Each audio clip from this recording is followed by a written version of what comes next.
Hi, how are you going? It's Petra here. Nice to see you again. Happy New Year. It's the 3rd of January today, and actually, it was only a week or so that I last put out a video, but normally I have a really busy household full of people, and this week my kids are with grandma, and I took the day off work. Well, actually, I took the week off work. So I have been knitting and enjoying my own space, and it's pretty rare to have that opportunity, so soaking it up as I can.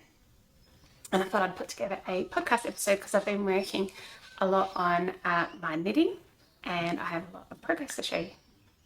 So I'm just going to show you the one project actually, because what I've realised is, even though I'm not a monogamous knitter, I'm kind of a monogamous, polygamous knitter, if that makes sense. I've usually got a few different projects on the go, but I tend to knit on just one of them at a time. So it might be that I just knit on one of them at a time for about 3 or 4 weeks, and then if I get stuck on something, then I'll switch to something else. I guess what that means is that I can end up with a lot of whips that I got stuck on that I don't return to. But hopefully I will get them all finished. But anyway, I've been working on this project here called the Dundee, well, the pattern is called Dundee, and it's by Patons and Baldwins, and it's in a booklet called Scottish Fair Isles. And actually, I found out when I first presented this pattern online, I found out that it's actually also known as a Swedish knit. Apparently Patons and Baldwins have the pattern for this as a separate pattern as well, and instead of calling this one Dundee, they called it Swedish Fair Isle, something like that. I don't know, because I haven't got the separate packet. I haven't got the separate pattern, so I don't know exactly what it's called, but I looked into it. I wanted to know why is it considered Swedish, and this particular pattern has you do purling as part of the colour work. So I don't know if, can you see that? If I come up really close, can you see how it's bumpy? So it's actually got texture stitches all throughout. It does knit purl texture in bands, and then the colour work comes in, it's got pearls in it. And if you look up closely in the yoke, you can see where it's in teal, that's also got pearl stitches in it. Hang on a moment, I'm just going to come back. I've just realised that I've got my side door open and we've got a lot of birds in our area. Just one sec. Yeah, the magpie lark was talking to my cats. Alright, so it's got these pearl stitches all throughout. And what I did was I mapped out the original pattern in some software that I've got called Invisio Knits, and then I changed it to my gauge. So the original pattern was assuming that you would have a tighter gauge than I normally knit out. I normally knit out 28 stitches per 10 centimeters, and this one assumed a bit smaller. So it was fine because the original pattern was going to be a bit small for me anyway, and so when I adapted it to the larger gauge, it was going to fit me better. But I like things to be a little bit taller, because I've been finding quite often when I knit vintage, I pretty much always lengthen it, but even then it's still been not long enough. And it depends on how tightly fitting I make it, because obviously if you have negative ease, then it will, like, that has to come from somewhere. So if you've got negative ease, then it will ride up in order to expand in width. So not all of the things I've made have got negative ease, but the less ease you've got, the more it tends to ride up. So I always add extra length. So what I did was, using the Invisio Knits software, I plotted out the exact pattern as per the written instructions, and then I modified it to fit myself a little bit. So I added, essentially, I wanted to be true to pattern, and you can see how I didn't want like a pink stripe to be butting up against this pink stripe here. I wanted that to be a blue stripe. So what I ended up doing was I added an extra, I don't know what's that, like 7 centimeters or so of height, so that I could have a whole extra pattern repeat from the kind of grey-blue stripe up to another grey-blue stripe. And so that lengthened it quite a bit. And actually I'm really happy with the extra length, because now I feel like this is going to be a good winter knit. It's not going to like ride up at the back like some of my others do. In particular, the one that I made recently, which was the 1940s t-shirt knit in the round. I was recently, I went in to try on a pair of pants in a department store, and they had one of those mirrors at the back of the room so that you can see what your back looks like as well as your front. I always hate looking at those because I always go look at myself and go, oh goodness, I can tell that I've aged. But that particular day I was wearing my knitwear, and I could see that at the back it rides up a little bit compared to at the front. And I think I'm probably a little bit broader across my back than across my front, and so it makes it appear a bit higher at the back than at the front. So in the future I think I'll need to do something, like I'll need to adjust the shaping a little bit to consider that, although I'm not exactly sure how to do it. I guess you make short rows, but that's all right, that's for a future project. So, but anyway, because this one's nice and long, I don't have that particular issue. The only thing is, it does fit me pretty well, but I knew going into this project that I was going to have positive ease, because the original pattern has 131 stitches each side, and I've been most happy when I've knit projects that have around 120 stitches each side. So I knew that it was going to have an excess of 11 stitches each side, which, you know, that ends up being 22 stitches when you consider both sides. And I knit at 28 stitches to 10 centimeters. So it's almost 10 centimeters, like it's like 8 centimeters or so of excess ease. So I knew that I was going to have excess ease going into this, but I figured it would be fine because I've never knit a Fair Isle jumper before, and I wasn't sure if I was going to be one of those Fair Isle knitters that knits really tight, and yeah, I hadn't done it before, so I didn't know if that was going to happen, because I was frightened that I wouldn't be able to get it on and off properly. As it turns out though, my tension's absolutely fine, and I do have quite a bit of excess ease in the back. What I might do is just try to put it on.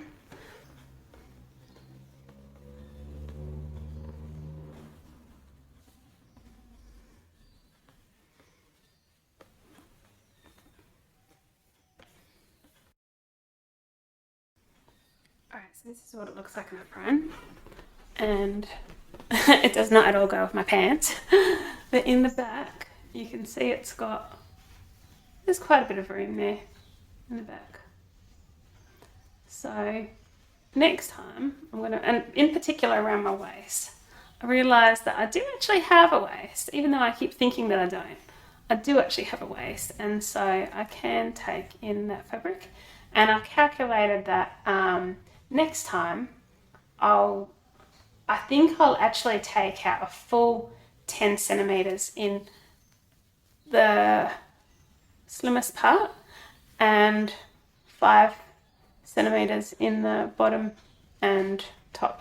So I've come up with my own template, but I'll talk about that later. But yes, this is what it's looking like. I didn't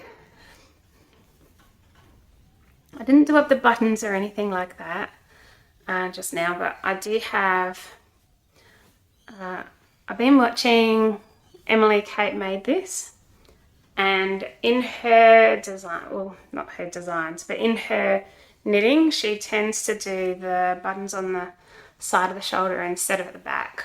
And this pattern was originally going to have the, so that's the front there. This pattern was also going to have the buttons at the back. And because I'd never done steeking before, I didn't really know how to attach the button band and all that along the steek. Thinking about it now, it's probably not that hard. But I also opted to add buttons on the one shoulder, and I just raised the height of one side a little bit. But as it turns out, I had to resize the neck, and because the original pattern, the neck was incredibly too high. Editing Petra here. I thought I'd show you what the neckline looked like from some footage I took earlier. Again, ignore the jumper and pants combination, obviously not the best fashion ever, but you can see how the neckline is just much too tight, and you can see the overall fit of the garment. It really did choke me. I'm just feeling a bit cold, so I'm going to put my other top back on.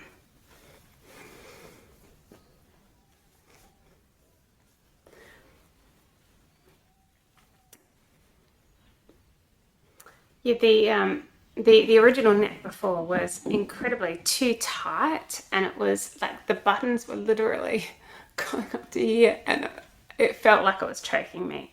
It was so tight, and you can see in the actual pattern that the neck's really tight, and a couple of people in one of the vintage Facebook groups commented just how tight it looks and that they were put off knitting it because of how tight the neck is.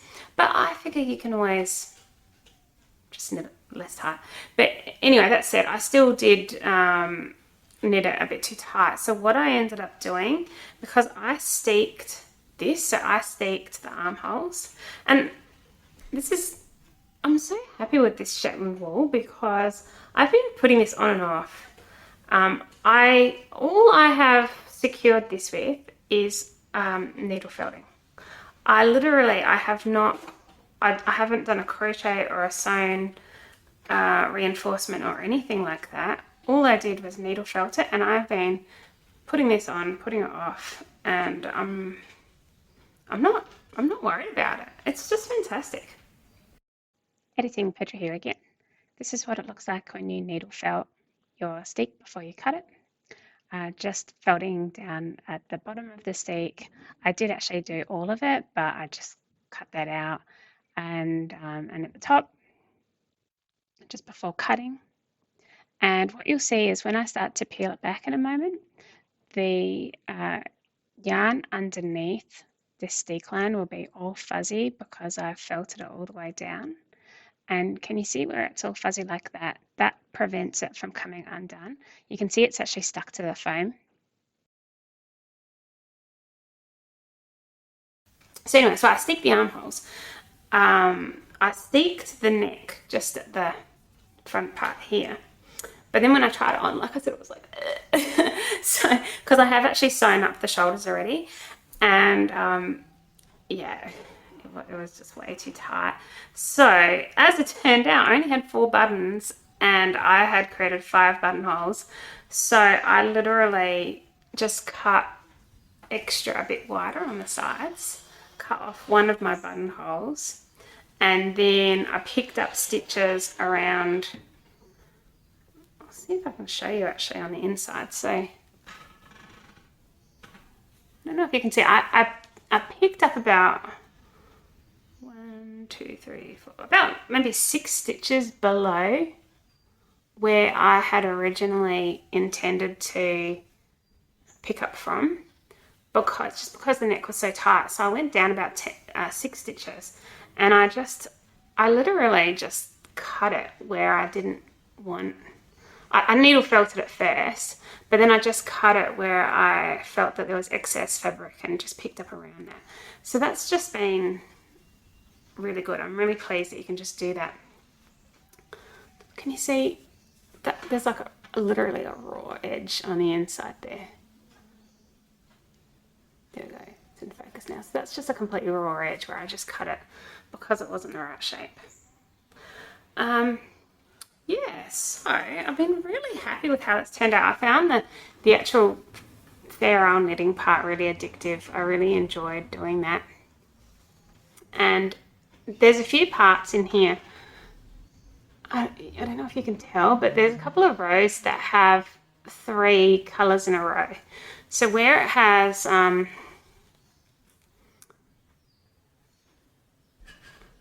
you probably can't see very easily, but where it has these pink dots, I'll go really close. Can you see where it has these pink dots?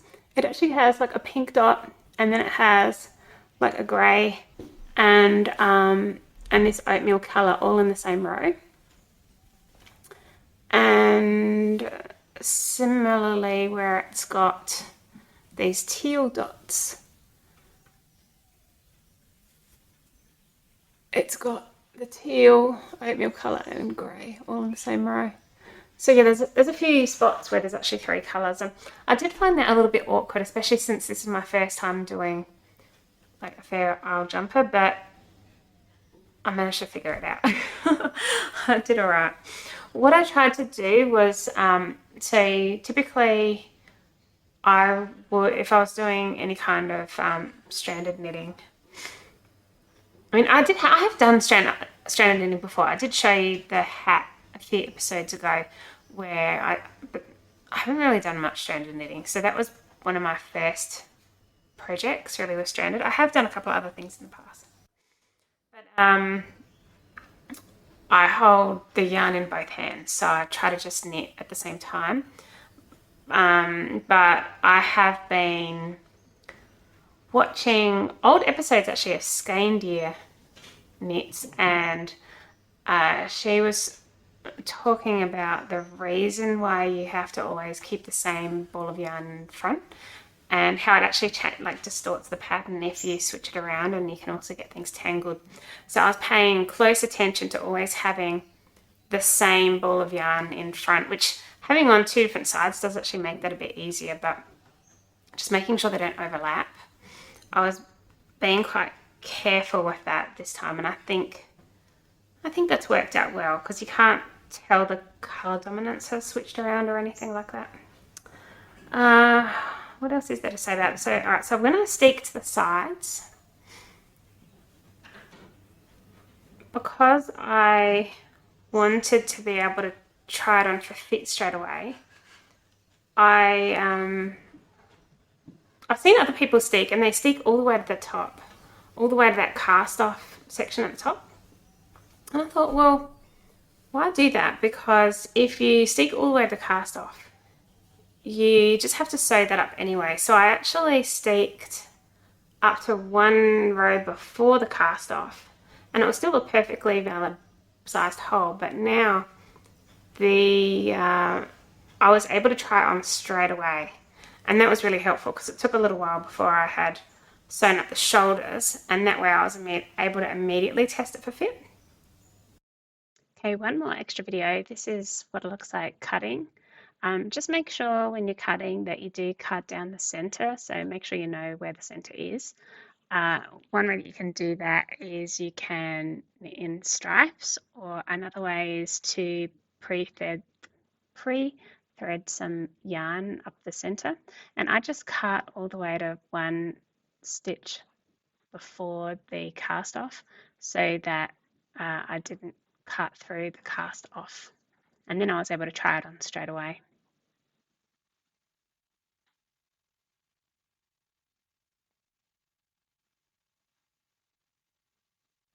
And I'll definitely do that again in the future.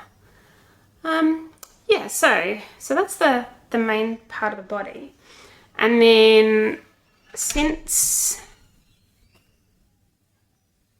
I want to say maybe New Year's Eve, or maybe the day before New Year's Eve, I've been knitting on the sleeves. So what I did, I did a very strange way of casting on the sleeves. I actually cast them on provisionally. I've still got 1 provisional cast on this side, and you might be thinking, what on earth is this thing? And no, it is not a hat, although it looks like it could be a hat. I was thinking it looked like a skirt for a Barbie doll because it's got a hole in the middle here. But actually I've knit 2 sleeve caps together and I plan to steek them both. And so what I did was I cast on just below the underarm provisionally as 2 separate cast-ons, and I knit just up to the part where you cast off stitches. And so you can see this example here. So I have provisional cast on, then I knit flat just up to where you cast off stitches, and then I joined in the round and I knit 2 sleeve caps at the same time. And the benefit of this is then I can do all the fair isle in the round, and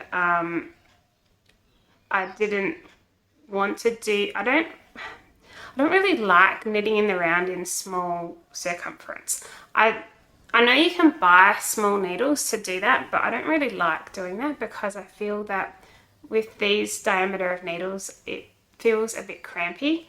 So I prefer to knit with a larger needle.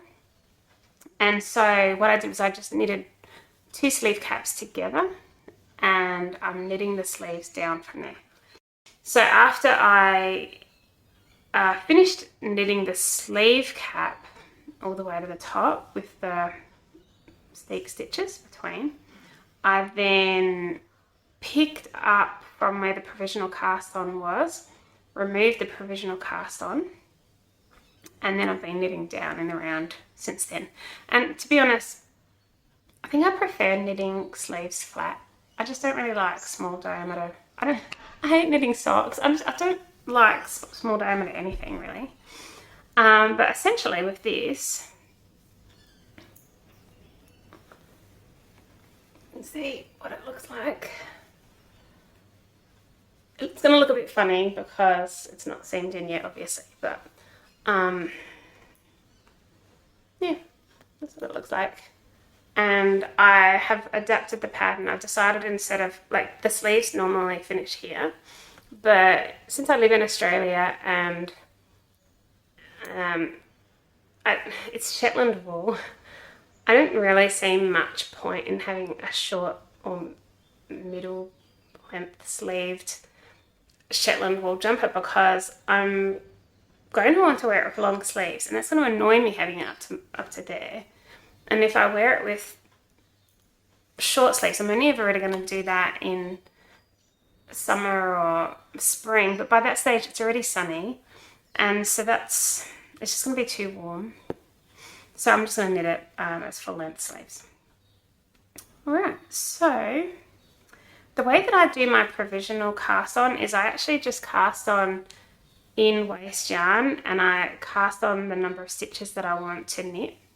I don't do a crochet provisional cast on or a Turkish or anything like that because I just want to be already knitting. So I knit 2 rows and then I change colour, and then I start knitting from there.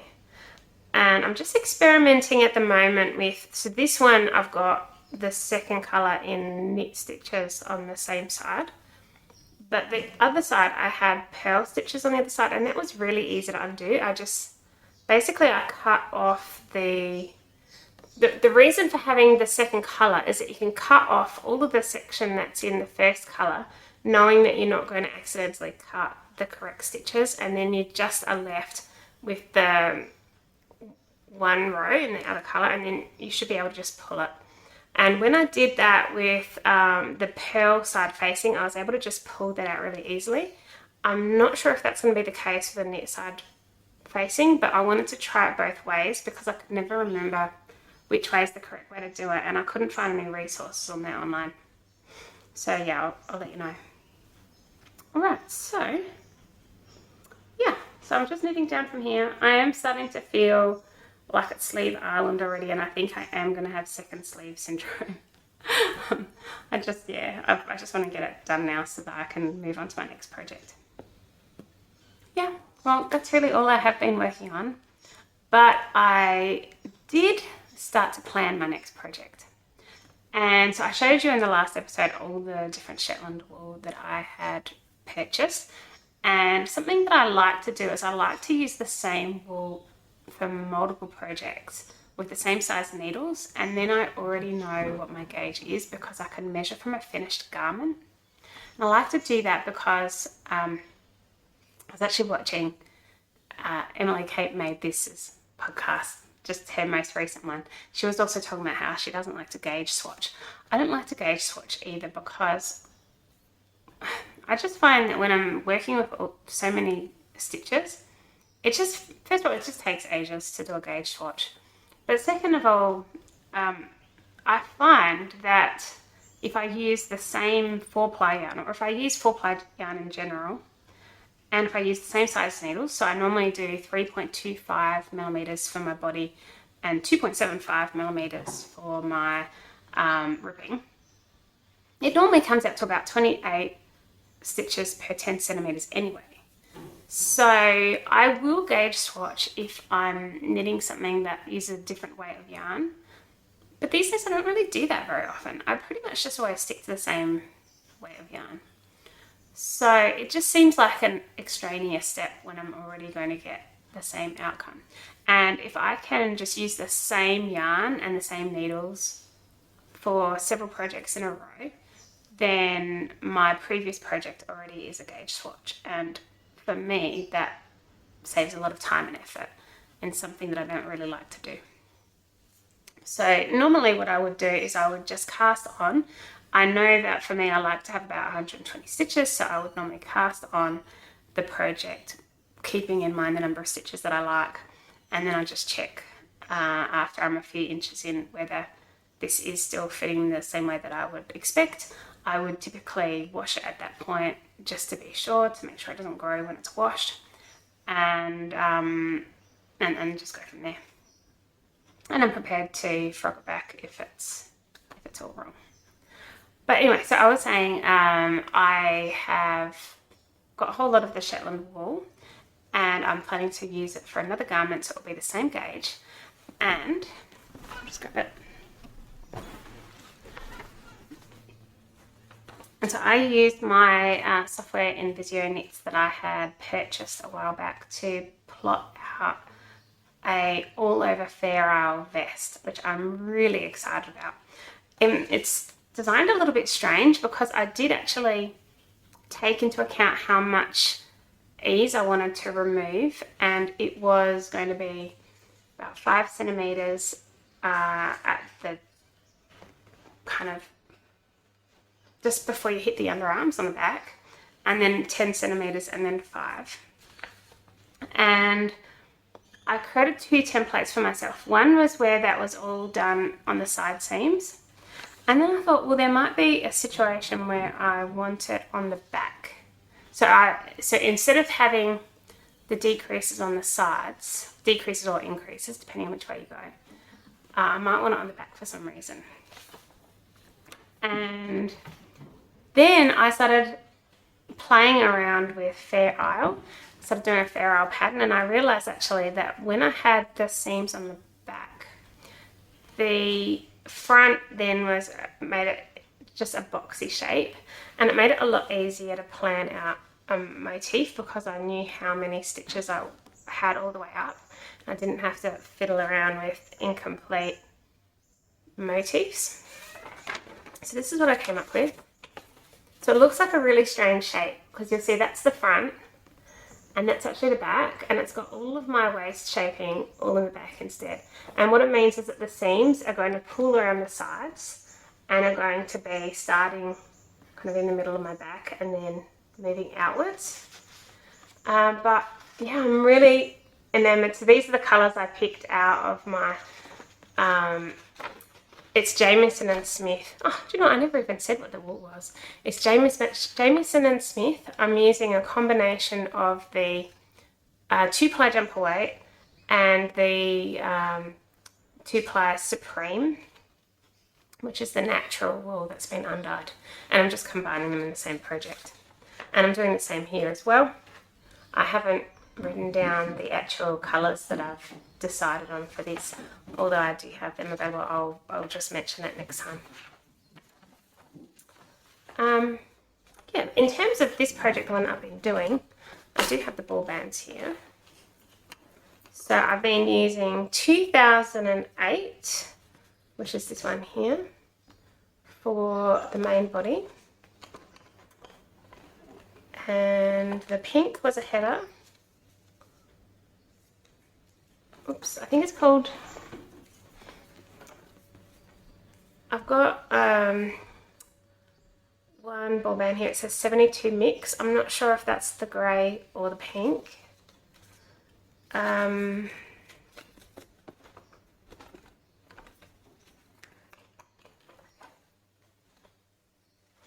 then there's FC34 mix. That's one of them as well.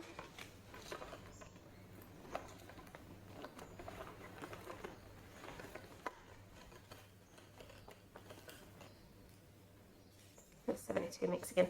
I've used two of the pinks, so I think the 72 mix must be the pink. FC34 mix is probably the grey. And I've used a teal, but I should have the...